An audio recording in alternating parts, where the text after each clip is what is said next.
دین کی بولیے سبحان اللہ، دین کی تشریح کا ایک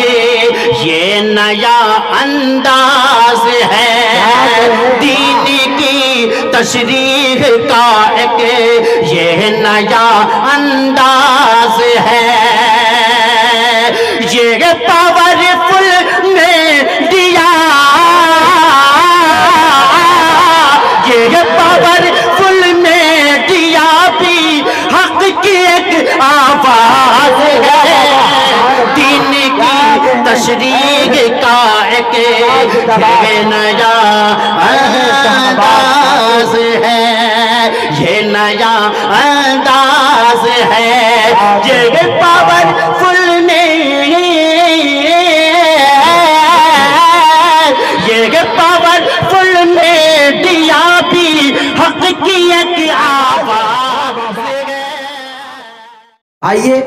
وقت کی قلت دامنگیر ہے، اس وقت میں یہ چاہتا ہوں کہ اب مجمع جوان ہے، اس جوان کے تحت جوان مقرر کو بھی لانا چاہیے، اسی لیے ہمارے بیچ نوجوان مقرر بالکل ابھرتا ہوا، یقیناً آپ سنیں گے تو بے باک مقرر کو بے باک طریقے سے سننا پڑے گا، لہذا اس لیے بلا کسی تمہید کے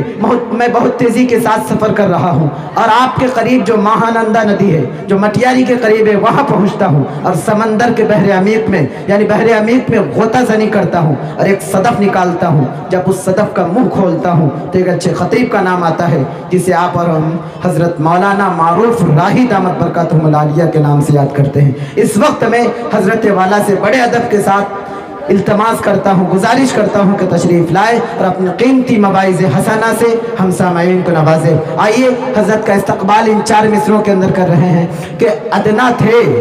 آلو ذیشان ہو گئے، ادنا تھے آلو ذیشان ہو گئے، دستے نبی پہ صاحب ایمان ہو گئے، اور کیوں پتھروں کو اپنا خدا مانتے ہیں لوگ، ارے پتھر تو کلمہ پڑھ کے مسلمان ہو گئے۔ السلام علیکم ورحمۃ اللہ وبرکاتہ۔ وعلیکم السلام ورحمۃ اللہ وبرکاتہ۔ الحمدللہ کفا وسلام علی عبادہ الذین اصطفیٰ، اما بعد، قال اللہ تبارک و تعالی فی القرآن المجید والفرقان الحمید، اعوذ باللہ من الشیطان الرجیم، بسم اللہ الرحمن الرحیم، اطیعوا اللہ و اطیعوا الرسول، صدق اللہ العظیم۔ وقال اللہ تبارک و تعالی فی مقام آخر، واعتصموا بحبل اللہ جميعا ولا تفرقوا، وقال النبی صلی اللہ علیہ وسلم ما انا علیہ واصحابی، تجھی سے ابتدا ہر چیز کی منتہا تو ہے، ازل سے ابد بے ابتدا انتہا تو ہے، تو ہی اول تو ہی آخر تو ہی ظاہر تو ہی باطن، تو ہی اول تو ہی آخر تو ہی ظاہر تو ہی باطن، تجھی کو حمد زیبا ہے، ہم سب کا خدا تو ہے، اور بقا تجھ کو فنا مجھ کو، ثنا تیری زباں میری، میں فانی بے بقا ہوں ذات باقی لا فنا تو ہے، مجھے حیرت ہے کس طرح تیرا انکار کرتے ہیں، جہاں دیکھو جدھر دیکھو وہیں جلوہ نما تو ہے، جہاں دیکھو جدھر دیکھو وہیں جلوہ نما تو ہے۔ حضرت سامعین، میرے کلمہ شریک بھائیوں، اسٹیج پر بیٹھے معتمد مستند موقر اساتذہ کرام علماء کرام، بالخصوص سرپرست جلسہ حضرت مولانا مفتی شمس توحید صاحب، اسی طرح ہمارے بڑے حضرت مولانا ابو صالح صاحب قاسمی، اسی طرح جناب سرپنچ آصف صاحب، اور ادھر بہت دن سے جن کا نام سنا تھا، بہرحال آج قریب سے ان کو سننے کا موقع ملا، یعنی حضرت مولانا دامت برکاتہم جو سامنے تشریف رکھتے ہیں۔ میرے دوستو، اللہ کا بہت بڑا کرم، احسان، فضل، شکر کہ اللہ نے ہم سب کو ایمان کی دولت سے نوازا، اور ہم پر بہت بڑا کرم احسان یہ فرمایا کہ ہم سب کو نبی آخر الزماں، تاجدار مدینہ، سرور کائنات، فخر موجودات، ہادی سبل، ساقی کوثر، شافع محشر، شفیع المذنبین، رحمت للعالمین، جناب حضرت محمد مصطفیٰ صلی اللہ علیہ وسلم کی امت میں مرحمت فرمایا۔ اللہ تبارک و تعالیٰ کے احسان و کرم بالخصوص انسان پر انگنت بے شمار ہے، خود اللہ نے قرآن میں فرمایا وَإِن تَعُدُّوا نِعْمَةَ اللَّهِ لَا تُحْصُوهَا، تم اگر ہمارے احسان و کرم کو گننا چاہو، شمار کرنا چاہو، تمہاری بساط نہیں، تمہاری اوقات نہیں کہ تم ہمارے احسان و کرم کو گن سکو، شمار کر سکو۔ لیکن میرے دوستو، میرے کلمہ شریک بھائیو، میں نے جو قرآن کریم کی تلاوت کی ہے بہت مختصر سا وقت ہے۔ حضرت مولانا عمران صاحب دامت برکاتہم العالیہ نے، میرا خیال ہے کہ آج کے جلسے کے گوشے میں جتنے گوشت ہو سکتے تھے وہ سارے گوشت وہ خود ہی کھا کے چلے گئے۔ اس لیے حضرت مولانا مفتی شمس توحید صاحب عمر میں بڑے، تجربے میں بڑے، علم میں بڑے، ہر اعتبار سے بڑے، ان کے سامنے زیادہ لفاظی یا یوں کہیے کہ زیادہ چرب زبانی ایسا ہی ہے جیسے سورج کو دیا یعنی چراغ دکھانے کے مانند ہے۔ اس لیے میں زیادہ لفاظی نہ کرتے ہوئے بہت تیزی کے ساتھ، آپ اٹھنے بیٹھنے کا ماحول نہ بنائیں، لیکن مجھے پرواہ نہیں، اٹھیں گے بھی تو انشاءاللہ معروف راہی کا جذبہ آپ کو انشاءاللہ بٹھالنے پر مجبور کرے گا۔ میرے دوستو، میرے بھائیو، میں نے قرآن کریم کی جو آیت تلاوت کی ہے بہت سادہ سا ترجمہ ہے، اطیعوا اللہ و اطیعوا الرسول۔ اللہ اپنے بندوں سے کہہ رہا ہے، اے بندہ تو میری عبادت کر، اے بندہ تو میری اطاعت کر، اے بندہ تو میری ورشپ کر، اے بندہ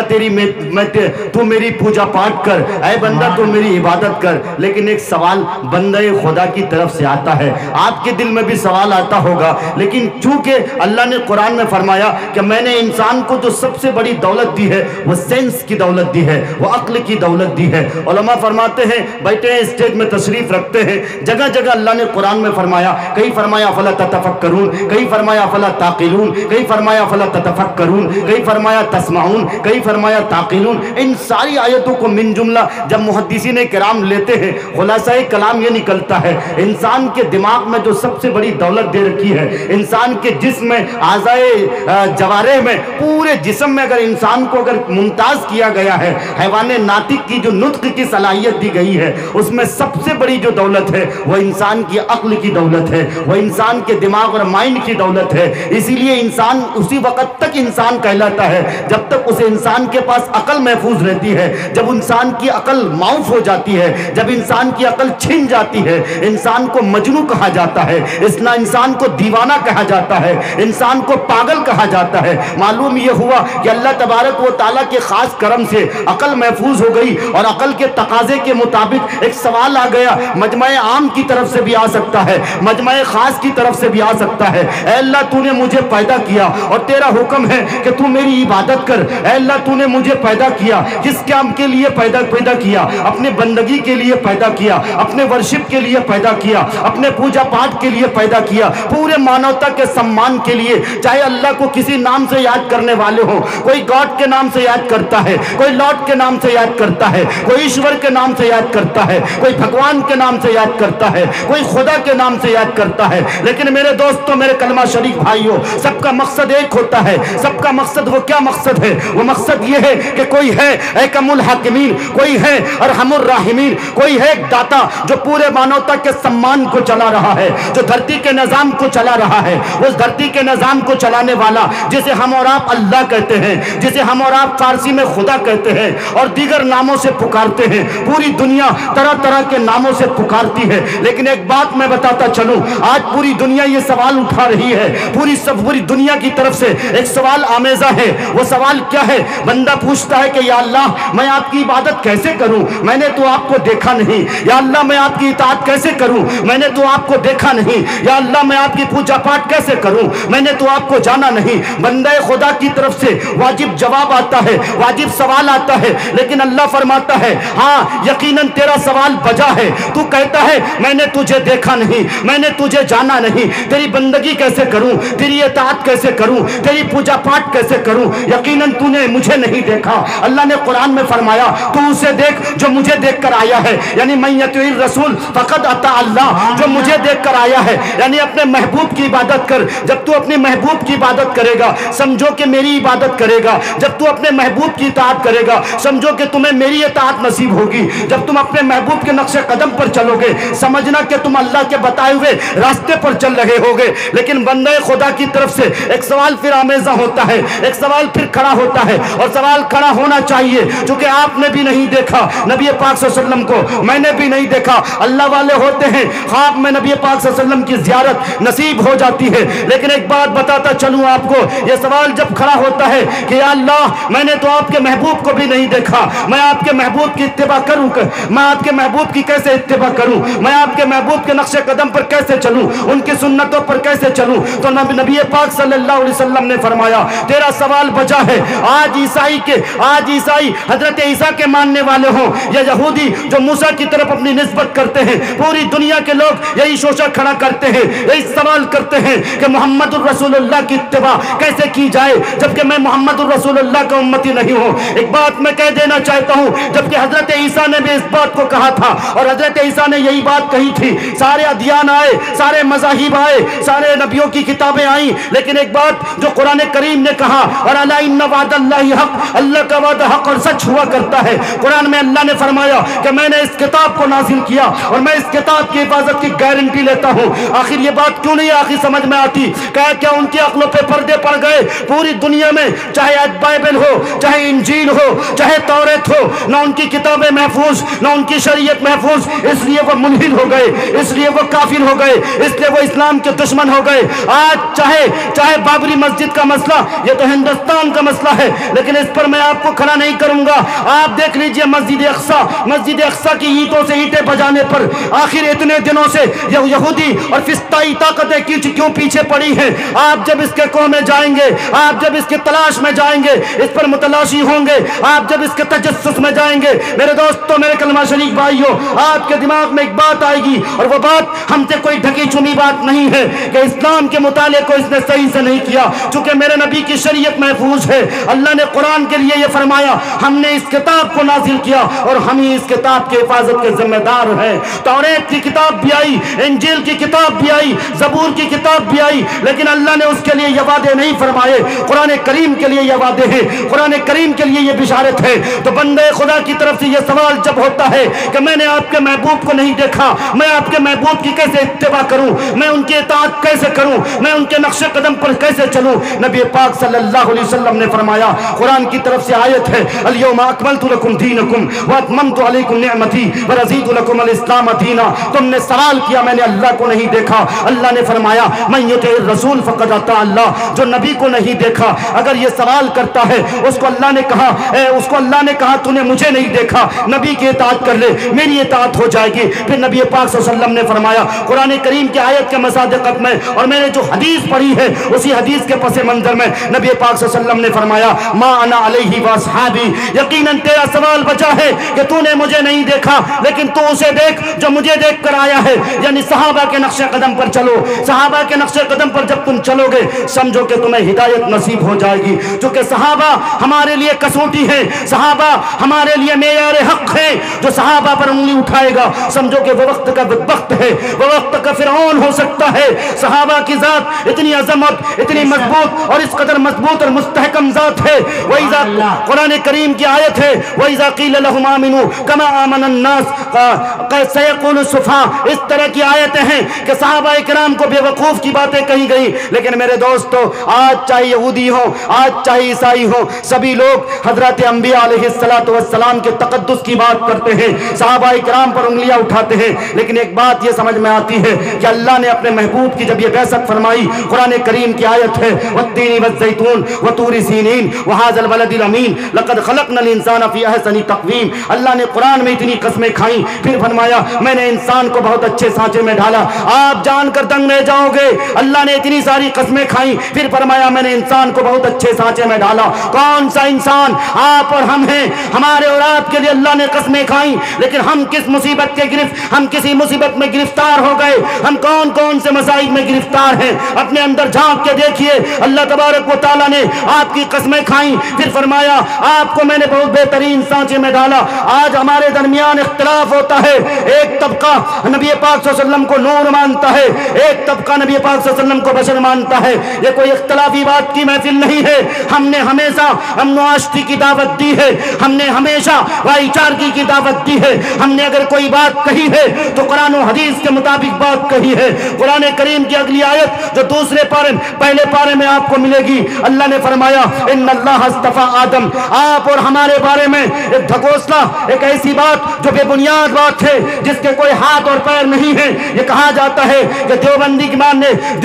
علماء کے ماننے والے لوگ نبی کو اپنی طرح مانتے ہیں، ان کے عقل پہ پردے پڑ گئے، میں نبی کو اپنی طرح نہیں مانتا، البتہ وہ بشر ہیں، میں یہ مانتا ہوں ان کے تقاضے دوسرے ہیں، میرے تقاضے دوسرے ہیں، میرا یہ عقیدہ منجمد عقیدہ ہے، مستحکم عقیدہ ہے، شیشہ پلائی ہوئی دیوار یہ عقیدہ ہے کہ دیوبندی علماء یہ عقیدہ رکھتا ہے کہ انبیاء علیہ السلام بشر تو ہیں لیکن انبیاء معصوم عن الخطا ہوا کرتے ہیں، اور صحابہ کے بارے میں نبی پاک صلی اللہ علیہ وسلم نے فرمایا کہ یہ محفوظ عن الخطا ہے۔ اس سے ایک بات سمجھ کے جائیے، آپ میں بہت ساری صفتیں، آپ میں بہت ساری صفتیں ایسی ہیں، آپ کو اوصاف حمیدہ سے متصف کیا گیا ہے، صفت کے اعتبار سے آپ نور ہیں، لیکن یاد رکھیے گا نسلاً آپ بشر ہیں، چونکہ جو بشر ہوتا ہے اللہ تبارک و تعالیٰ انہی کے ذریعے سے نسل کی افزائش فرماتے ہیں، انہی کے ذریعے سے اللہ تعالیٰ دنیا میں نسل آگے بڑھاتے ہیں۔ اس لیے اگر کوئی یہ کہتا ہے کہ انبیاء علیہ السلام بشر نہیں ہیں تو حضرت آدم کے منکر ہیں، وہ محمد الرسول اللہ کے نبوت کے منکر ہیں، وہ حضرت عائشہ کے منکر ہیں۔ اس لیے میرے دوستو آپ سے جب کوئی یہ سوال کرے، یہ باتیں بیچ میں ضمناً آ گئی، مجھے بتانا کچھ اور تھا لیکن بیچ میں آ گئی، اس میں نے یہ بات بتا دی۔ کوئی کہتا ہے اگر کہ آپ نبی کو کیا مانتے ہو، میں نے قرآن کی آیت پڑھی ان اللہ اصطفیٰ آدم، بے شک اللہ نے اس بشریت کے پلیٹ فارم سے، اس بشریت کے گروہ سے، اس بشریت کے قافلے سے اللہ نے آدم کا انتخاب فرمایا، استفا کہہ کر سارے نبیوں کو پکارا، اور اس استفا میں سے جسے چنا اسے کہا یہ ہے مصطفیٰ، جانے جانے جاں ہے میرا مصطفیٰ، روح ارض و سما ہے میرا مصطفیٰ، آدمیت آدم میرا مصطفیٰ، کاملیت آدم میرا مصطفیٰ، شمع غار ہرا ہے میرا مصطفیٰ، واضح لکھا ہوا ہے یہ قرآن میں، نہ تخیل تصور نہ دیوان میں، آدم و نوح و ابراہیم و عمران ہے، ان اللہ اصطفیٰ ہے میرا مصطفیٰ، سبحان اللہ، اصطفیٰ ہے میرا مصطفیٰ۔ سبحان اللہ، واہ واہ، الحمدللہ، ماشاءاللہ۔ میرے دوستو اس لیے اگر آپ میں سے کسی کے ذہن و دماغ میں یہ سوال ہے، سوال آنا بجا ہے کہ ہم نے صحابہ کی مقدس جماعت کو نہیں دیکھی، ہم کیسے اتباع کریں، ہمارا رشتہ اللہ تک کیسے پہنچے؟ بہت سارے لوگ کہتے ہیں کہ زینے کی ضرورت ہے، کوئی شک نہیں زینے کی ضرورت ہے، لیکن جس طرح نبی پاک صلی اللہ علیہ وسلم نے صحابہ کو تعلیم دی اور ایسی مقدس پاک باز جماعت کا انتخاب فرمایا، پوری دنیا کے لیے آئیڈیل بنایا، آج ہر فرد بشر کو آئیڈیل ہونا چاہیے تھا۔ ابھی 2 دن قبل آپ نے دیکھا دارالعلوم ممور میں ایک تربیتی کیمپ کا انعقاد ہوا، بڑی اچھی باتیں نکل کر آئیں۔ میرے دوستو مجھے کہنا یہ ہے کہ نبی پاک صلی اللہ علیہ وسلم نے فرمایا تم صحابہ کے ڈگر پر چلو، اگر تمہارا راستہ صحابہ والا راستہ ہے سمجھو کہ تم کامیاب اور کامران ہو، تم فلاح و بہبودی کے راستے پہ ہو، لیکن تمہارا راستہ اگر صحابہ کے ڈگر سے نکلا ہوا ہے تو یاد رکھنا تم کامیاب نہیں ہو، تم کسی ملا کے ڈھکوسلے باتوں پہ آ گئے ہو۔ اس لیے میں آپ سے کہتا ہوں، چاہے لال ٹولی کے میرے بھائی ہوں یا دور دراز سے آئے ہوئے میرے کلمہ شریف بھائی ہوں، میں آپ سے یہ بات کہتا ہوں، بہت سارے لوگ آج دین کے نام پہ دھریا کی طرح پھیلے ہوئے ہیں اور دین کو مسمار کرنے کے لیے ہر طرف ایری کی چوٹی لگا رہے ہیں، لیکن میرا یہ دین، میرا یہ اسلام، چونکہ اسلام ایک ایسا مذہب ہے جس مذہب کے آئینے میں آپ مطالعہ کریں گے تو پریشان ہو جائیں گے۔ اسلام کے معنی ہی امن و آشتی کے ہوتے ہیں، سلامتی کے ہوتے ہیں، اسی لیے تو علامہ اقبال نے کہا تھا یوں تو سید بھی ہو، مرزا بھی ہو، افغان بھی ہو، تم سبھی کچھ ہو، بتاؤ کہ مسلمان بھی ہو۔ آگے علامہ اقبال نے کہا تھا لا الہ الا اللہ کہہ بھی دیا تو کیا حاصل، دل و نگاہ مسلمان نہیں تو کچھ بھی نہیں۔ اس لیے آپ کا نام اگرچہ عبداللہ ہے، اگرچہ عبد الرحمن ہے، لیکن نام سے آپ کے عبد الرحمن کی صفتیں جھلک نہیں، عبداللہ کے نام سے جو صفتیں جھلکنی چاہیے نہیں جھلک نہیں ہے۔ آپ کے نام پہ کلنک ہے، آپ اسلام کے نام پہ کلنک ہو، آپ اسلام کو برباد کر رہے ہو۔ اس میں میرے نوجوانوں آپ نام عابد رکھ رہے ہو، آپ نام ساجد رکھ رہے ہو، عبداللہ عبد الرحمن نام رکھ رہے ہو، ہاتھ جوڑ کے میں آپ سے کہتا ہوں آپ اسلام کے سپاہی ہو،